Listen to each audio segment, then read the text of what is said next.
Hello everybody, welcome. My name is Aiden. In today's video, we're going to do AZ-900 demo, which is the beginning to Azure administration. And in this video, we're going to do a brand new VM deployment. So please join me as we can get through this quick demo of deploying a brand new Azure VM. So I'm going to go ahead and switch to my main computer, and then we will go ahead and do the demo that way. Over here, I'm already logged into Azure, but if you want, you could to log into Azure is simply go into to log into Azure is simply go into portal.azure.com. Once you go there, you'll see this lovely, Azure logo that shows up, and then from here on, you simply can click on virtual machine, or you can do this the right way that Microsoft wants you to do for the exam is clicking on the left hand side and then expanding this, and then from this point on you will click on all services. This shows you all the services, so let's click on all services.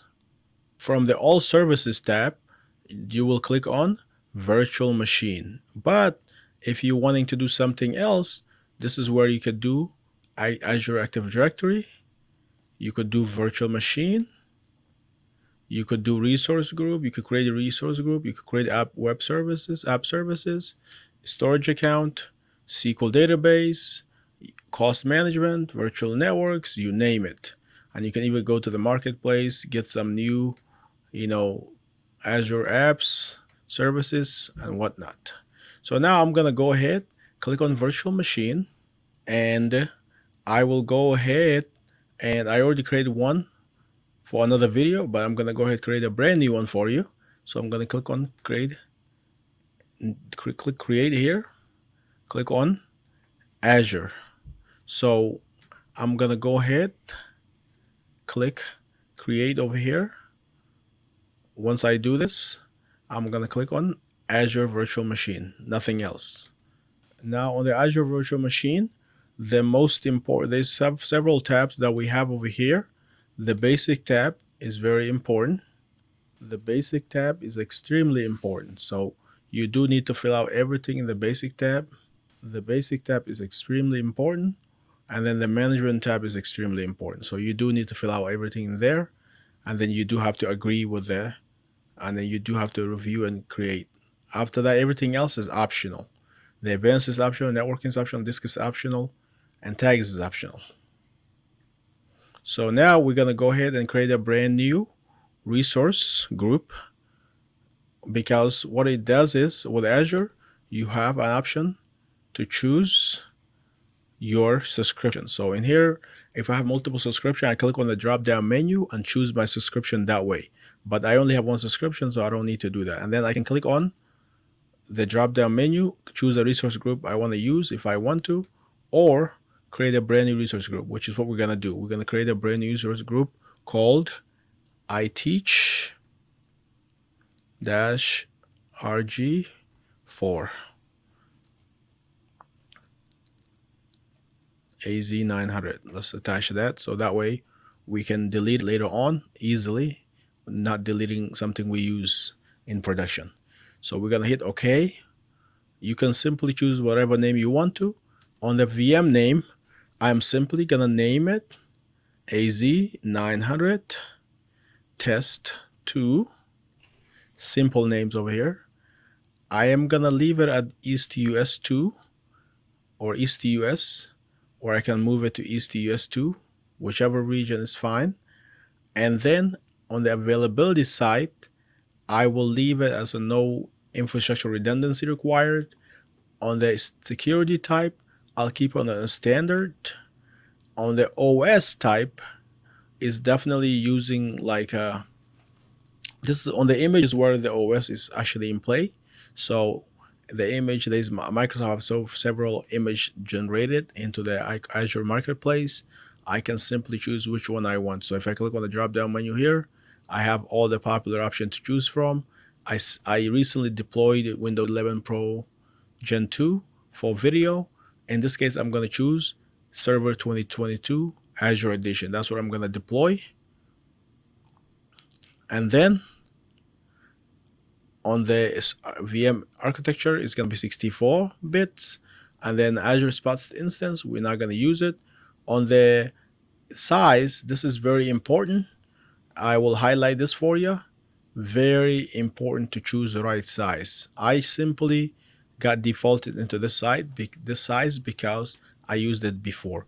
If you have not used Azure before, you may get a size that's bigger, like in terms of, like, you might get a D4 V3, D4S V3 size, and you may not need this. So there's no point in getting a machine with this specs if you're not going to use this. This machine is a very robust machine. It has it has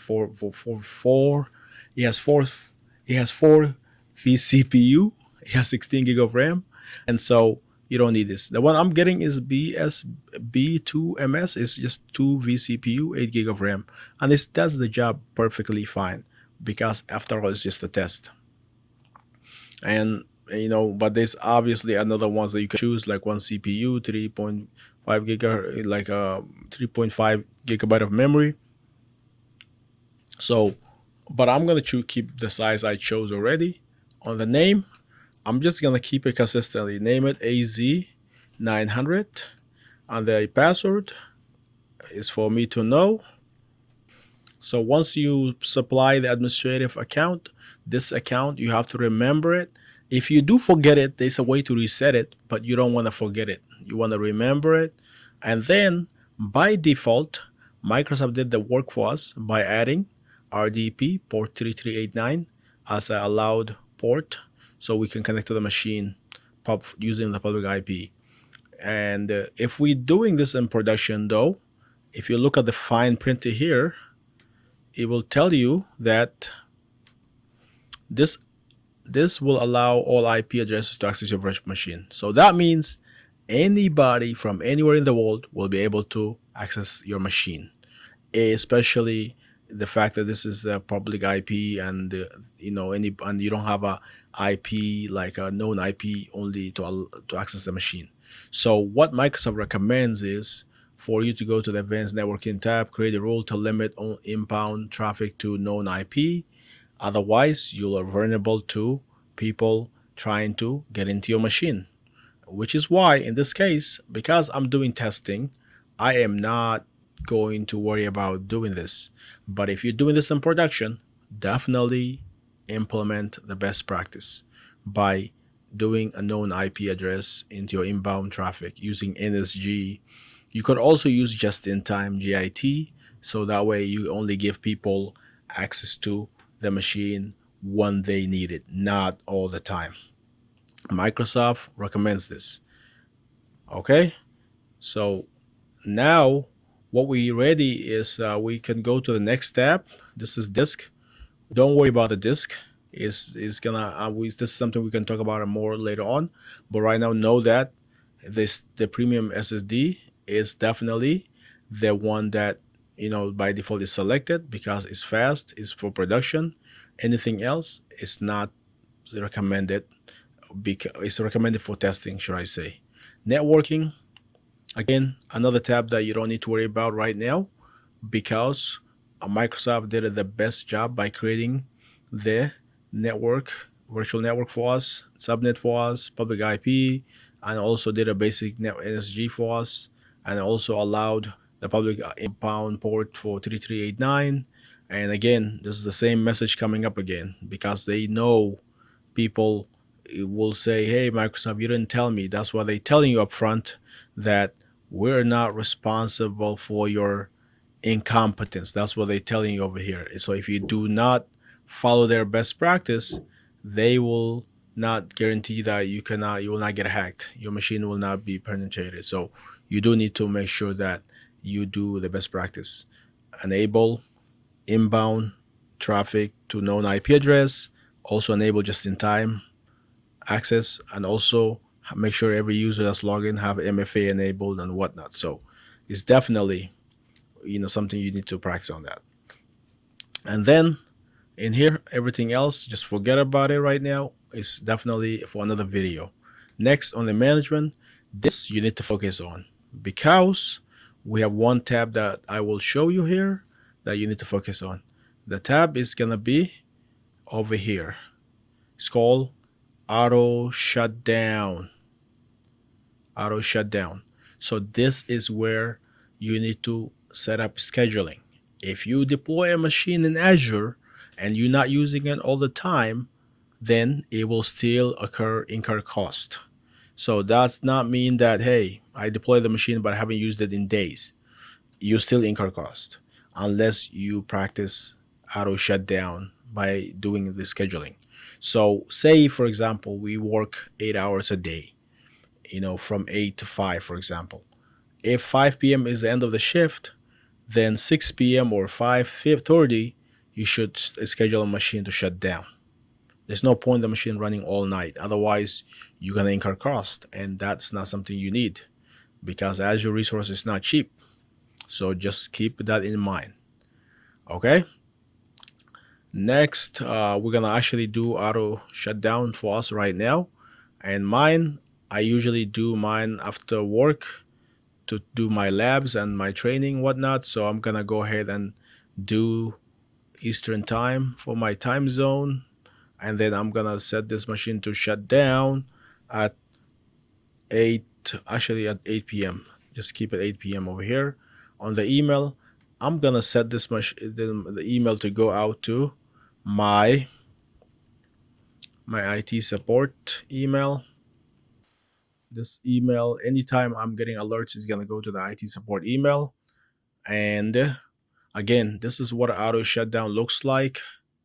Just to show you, this is the most important area when it comes to the cost saving. So definitely don't miss it when you're doing your machine. Now on the advanced tab, we won't do anything here.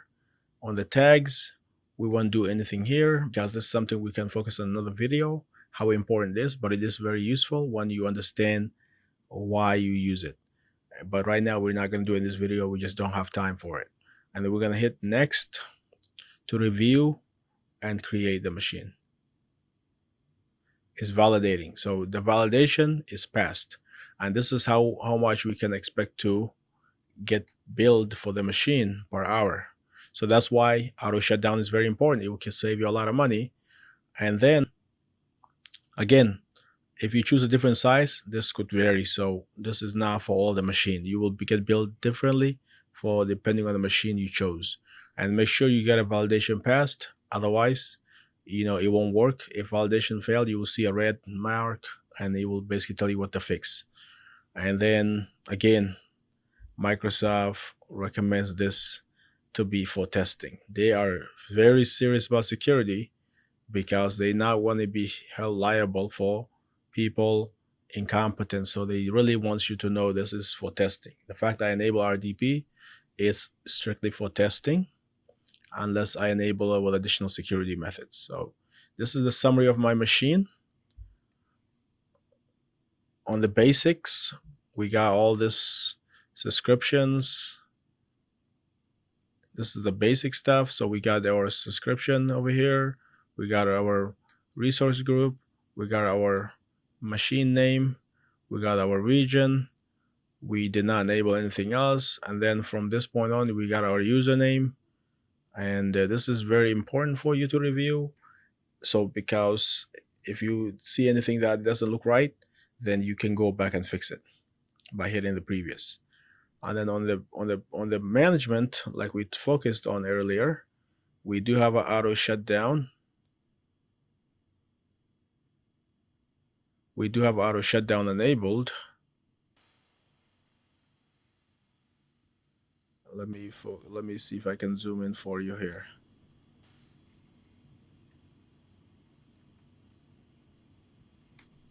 So we do have auto shutdown on. So if this is off, go back and turn it on.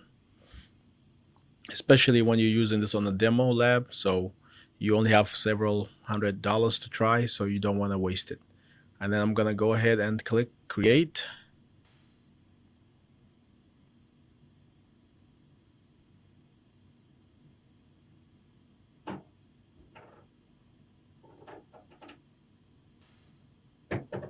So now we got our deployment interface over here. This is where you'll see all the deployment results notification. So it's in progress right now. You also need to look at the notification area over here. So those are the area that you'll see the progress. So immediately you can see that I see several things that was created for us. If you see check mark, that's good. So he created the IP, he created the basic NSG, he created the VNet, and it's now creating the VM. That usually takes a little bit longer. And then on the notification, it tells you what it's doing currently. So previously I did a deployment where it succeeded, and it's gonna tell you anything else that you did. It's like history log for you. So it looks like it's already completed. So it says here deployment completed. So we are good to go. And now we're gonna go ahead and connect to our machine. If we change our mind, we could delete it right away. I don't know why you would want to. You could redeploy it, you could download it, and whatnot. You could do all those things. Let's go to resources to get to the machine. And then here is where you'll see that the tabs that you need to focus on. So you have you're inside the machine right now. You're gonna see that the connect tab, that's how you connect to RDP or bashing or SSH. You have restart, stop, we have capture, and you have delete to delete the machine, refresh to see the latest information. You can connect to the machine on mobile. You can connect to the Azure CLI or PowerShell. So now we're going to do connect RDP. Again, it has the option to connect to SSH or or bashing. So we're going to do RDP. This is our preferred method. And then we also, as like I was telling you earlier, you can enable just-in-time access to improve security. So Microsoft is serious about security. Now we can do download the RDP file. You can see the public IP. That's what it's going to download, and the port number 3389. Now we have downloaded this. We can see that our RDP file over here. So this is the file that we were going to double click to connect to the machine. So I'm going to have to pull it up again because I lost it. I'm going to double click.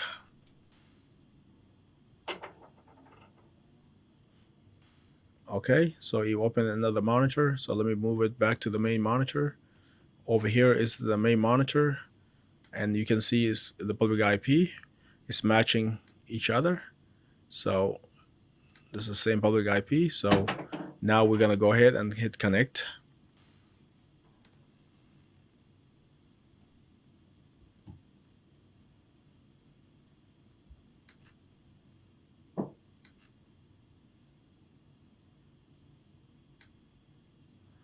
Over here, you have your couple things you need to know. You have to put in your username, the username you chose earlier, and the password you chose earlier for the machine. This is the simple part. So AZ-900.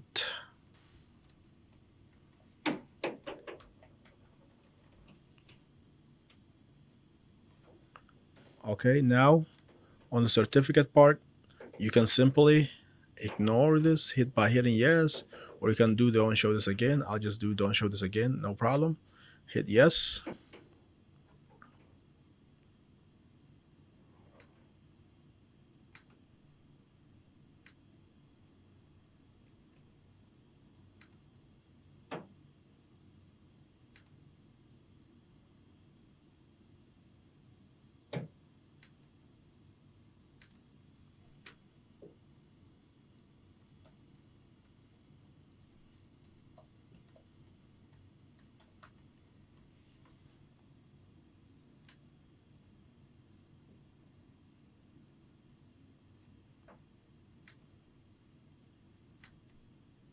Okay, this machine is loading right now, and I just made a full screen. This is server 2022 Azure Edition. the one we just created.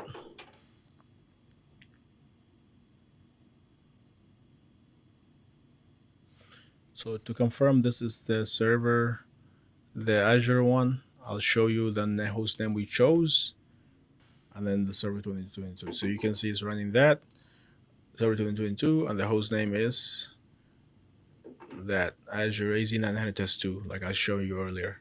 So we're good. Now, what we're gonna do is to get this machine rolling. I'm gonna go ahead and simply. I'm glad I hope this video helped you so much. We created the machine from scratch. We connect to it using RDP, and we were able to install Windows features, and that's it. So I hope this video helped you. If you like it, please subscribe to the channel if you haven't already. Share the video with your friends, and have a great day. Take care.